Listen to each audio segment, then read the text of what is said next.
নমস্কার বন্ধুরা, education culture YouTube চ্যানেলে তোমাদের স্বাগতম।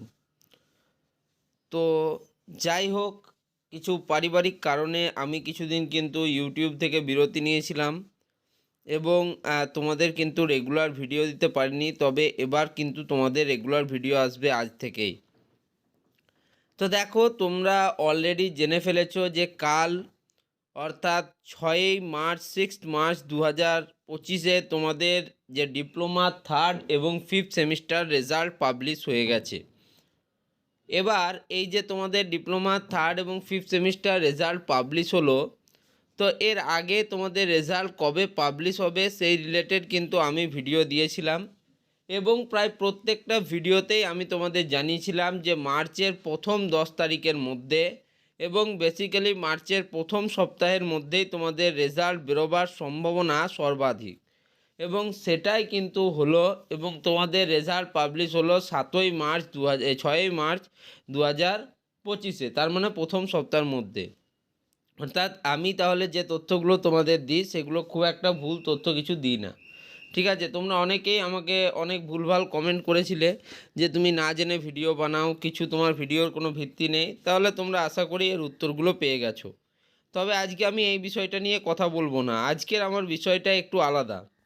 আজকে যে বিষয়টা নিয়ে কথা বলবো সেটা হচ্ছে যে একটা জিনিস যেটা বেসিক্যালি লক্ষ্য করা গেল ডিপ্লোমা থার্ড এবং ফিফথ সেমিস্টার রেজাল্টে, যেটা কিন্তু এফেক্ট করবে ডিপ্লোমার ফার্স্ট সেমিস্টার স্টুডেন্টদের রেজাল্টের ক্ষেত্রে, সেই বিষয়টা নিয়ে। কি বিষয় একটু বিস্তারিত বলুন। তো বলছি, দেখো, তোমাদের যে পাসিং মার্কস নিয়ে তোমাদের অনেকের একটা প্রশ্ন ছিল যে দাদা পাস মার্কস 18 না 24। আমি তোমাদের আগেই জানিয়েছিলাম যে অ্যাজ পার AICTE অর্থাৎ all India council of technical education, theory as well as sessional, প্রত্যেকটা পেপারের ক্ষেত্রে তোমার পাসিং মার্কস হচ্ছে কিন্তু 40% মার্কস বোথ ইন্টারনাল এবং এক্সটার্নালে তোমাকে পেতে হবে। অর্থাৎ তোমাদের যে ইন্টারনাল কলেজের পরীক্ষা হয় তাতে 40 মার্কসের মধ্যে 16 মার্কস, এবং এক্সটার্নাল এক্সামিনেশনের তোমাদের যে বাকি 60 মার্কসের মধ্যে 24 মার্কস কিন্তু কম্পালসারিভাবে তোমাদের প্রত্যেকের পেতেই হবে, তাহলেই তোমরা পাস করবে। এই বিষয়টাকেও অনেকে কিন্তু হেয় করে দেখেছিল এবং আমাকে সে বিষয়েও অত্যাধিক নেগেটিভ কমেন্ট কিন্তু এসেছিল। কিন্তু রেজাল্ট বেরোবার পর যখন এই দিকটা প্রবল হলো তখনই কিন্তু সবাই নিজেদের ভুল বুঝতে পারলো যে না, 24 পেতেই হবে এক্সটার্নালে, তবেই পাস।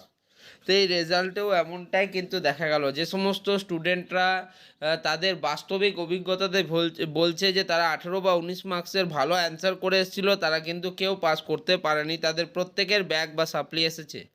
সেখান থেকে এই বিষয়টা কিন্তু স্পষ্টতই ক্লিয়ার। এবার যারা এখনও অবধি তোমরা রেজাল্ট চেক করতে পারোনি বা রেজাল্ট দেখোনি, তারা কিভাবে রেজাল্ট দেখবে তাদের একটু দেখিয়ে দিই। তো সবার প্রথমে তোমাদের websct.co.in এর অফিসিয়াল ওয়েবসাইটে আসতে হবে এবং একটু নিচে গেলেই তোমরা দেখতে পাচ্ছ কারেন্ট ট্যাবের আন্ডারে result of diploma in engineering and technology third and fifth semesters held in December 2024 বলে কলাম রয়েছে। এখানে তোমরা ক্লিক টু চেক এই অপশানে ক্লিক করা মাত্র ওদের যে মেন ওয়েবসাইট অর্থাৎ রেজাল্টের যে মেন ওয়েবসাইট সেখানে তোমরা চলে যাবে। এখানে তোমরা result of diploma in engineering and technology, pharmacy এবং HMCT এক্সাম দেখতেই পাচ্ছ। তোমরা তোমাদের অ্যাডমিট কার্ড অনুযায়ী রোল এবং নাম্বার, এই রোল এবং নাম্বারের থ্রুতে তোমরা কিন্তু এখানে তোমাদের রেজাল্ট দেখতে পারো, অথবা তোমাদের রেজিস্ট্রেশন নাম্বার এবং তোমাদের মোবাইল নাম্বার যেটা তোমরা রেজিস্ট্রেশনের সময় দিয়েছিলে সেটা দিয়ে কিন্তু তোমরা রেজাল্ট চেক করতে পারো। তো এইবারে একটু জিনিসটা আলাদা করেছে রেজাল্ট চেকের ক্ষেত্রে। আগে শুধুমাত্র রেজিস্ট্রেশন নাম্বার প্রোভাইড করলেই তোমরা কিন্তু রেজাল্ট চেক করতে পারতে, বাট এবার সেটাকে একটু চেঞ্জ করে এখানে কিন্তু মোবাইল নাম্বারটাকে তারা অ্যাড অন করেছে রেজাল্টের ক্ষেত্রে। ওকে, তো দেখো এখানে তোমাদের diploma result of diploma in engineering and technology 3rd and 5th semester held in December 2024 has been published on 6/3/2025। তাহলে তোমরা বুঝতেই পারছো যে তোমাদের রেজাল্ট কিন্তু পাবলিশ হচ্ছে কবে, 6 তারিখে। যে এক্সামটা তোমাদের হয়েছিল ডিসেম্বরে, অর্থাৎ সেক্ষেত্রে তোমরা দেখতে পাচ্ছ প্রায় কিন্তু 2.5 থেকে 3 মাস মতো তোমাদের রেজাল্ট পাবলিশ হতে লাগছে। ওকে, তো আশা করি তোমাদের এই ভিডিওটা ভালো লেগেছে এবং ভিডিওয় বলা কথাগুলো তোমরা যুক্তি সহকারে বিবেচনা করেছো। তো এই ভিডিওটা এখানেই শেষ করছি, ধন্যবাদ।